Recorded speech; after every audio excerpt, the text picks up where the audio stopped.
धनगर आरक्षणासाठी धनगर समाजामध्ये सध्याचे सरकार पाडण्याची ताकद आहे असे वक्तव्य करणारे बीड येथील राष्ट्रीय समाज पक्षाचे जिल्हाध्यक्ष अण्णासाहेब मतकर हे आज आपल्यासोबत आहेत. नेमके यांनी असं का म्हटलं आहे आणि नेमकं आरक्षणाची नेमकी गेल्या अनेक वर्षापासूनची जी मागणी आहे आपण त्यांच्याकडूनच जाणून घेऊयात. सर, महाराष्ट्र टाइम्समध्ये आपले स्वागत आहे.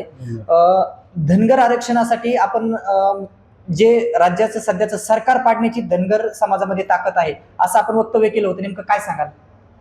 महाराष्ट्रामध्ये धनगर समाज हा 2 नंबरचा समाज मानला जातो आणि आपण पाहिले की प्रत्येक वेळेस धनगर समाज ज्या बाजूने झुकेल त्या बाजूने सरकार येतं आणि आम्हाला या सरकारने किंवा मागचं सरकार असेल यांनी प्रत्येक वेळेस आश्वासनं दिले, धनगरांना एक कुठंतरी आशा लावली आणि धनगरांचा विश्वासघात करून फक्त यांनी आमचा मतापुरता उपयोग केलेला आहे.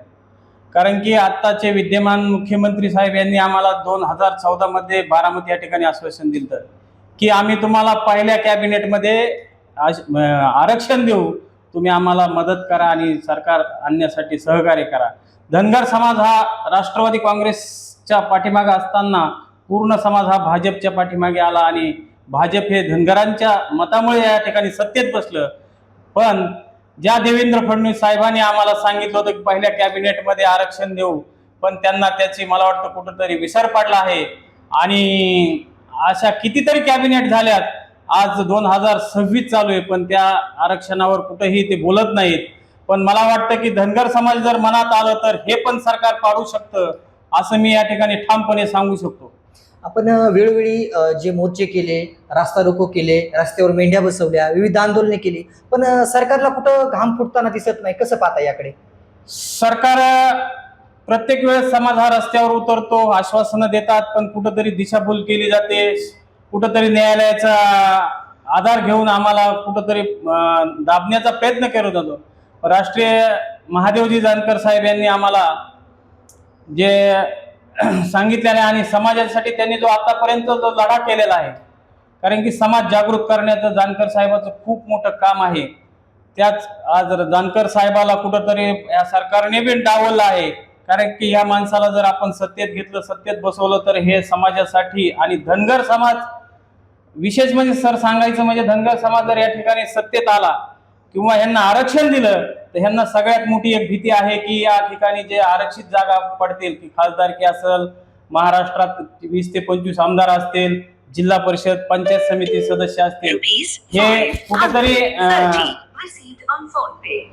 आरक्षण दिल्याच्या नंतर प्रस्थापितांच्या जागेला धोका आहे. म्हणून असं मला या ठिकाणी वाटतंय की हे सगळेच ठरवून आम्हाला या ठिकाणी डावलण्याचा प्रयत्न करत आहे. आता येत्या काळामध्ये धनगर समाज बांधवांना नेमकं आपण काय आवाहन कराल? माझी धनगर समाजाला कळकळीची विनंती आहे की आज धनगर समाजात खूप आपण बघतो की डोंगर दऱ्यात मेंढ्या घेऊन फिरतात. धनगर समाजावर खूप अन्याय होतात, कुठं लाठीचार्ज होतो, कुणी दगडाने मारतं. आज मेंढ्या घेऊन वारा पाऊस ऊन याचा विचार न करता या ठिकाणी समाज फिरत आहे, भटकंती करत आहे. आणि गेली आमची 70 वर्षापासूनची जी मागणी आहे प्रत्येक सरकारने पाप केलेलं आहे की कुठंतरी आश्वासन द्यायचं, मत घ्यायचं, मतापुरतं गोड बोलायचं, पुन्हा इलेक्शन झालं की त्याकडे दुर्लक्ष करायचं. पण धनगर समाजाला माझं एक आव्हान आहे की जर या सरकारने आपल्याला यावेळेस जर नाही दिलं आरक्षण किंवा आरक्षणासाठी विचार केला तर येणाऱ्या जिल्हा परिषद असतील किंवा पंचायत समिती असतील याच्यात त्यांना धडा शिकवला तर हे कुठंतरी जाग्यावर येतील आणि समाजाच्या आरक्षणाचा विचार करतील. आपण जर पाहिलं तर बाहेरच्या राज्यामध्ये धनगर समाज हा अनुसूचित जमातीमध्ये आहे आणि महाराष्ट्रामध्येच हे क्षेत्रीय बंधन अशा कशा पद्धतीचं आहे? बाहेरच्या छत्तीसगड असेल किंवा अनेक ठिकाणी समाज हा ST मध्ये आहे, कुठं SC मध्ये आहे. पण या ठिकाणच्या राज्यकर्त्यांनी जाणून बुजून समाजाला एक कुठंतरी मागणी करायला लावायची आणि त्या मागणीच्या माध्यमाखाली झुलवत ठेवायचं.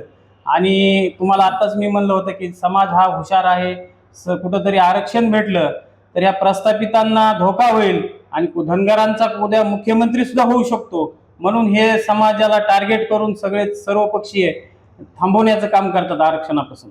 नक्कीच या ठिकाणी जर धनगर समाजाला जर आरक्षण दिलं तर धनगर समाजाचा मुख्यमंत्री होऊ शकतो आणि जाणून बुजून धनगर समाजाला हे जमातीचं आरक्षण दिलं जात नसल्याचा गंभीर आरोप केला आहे.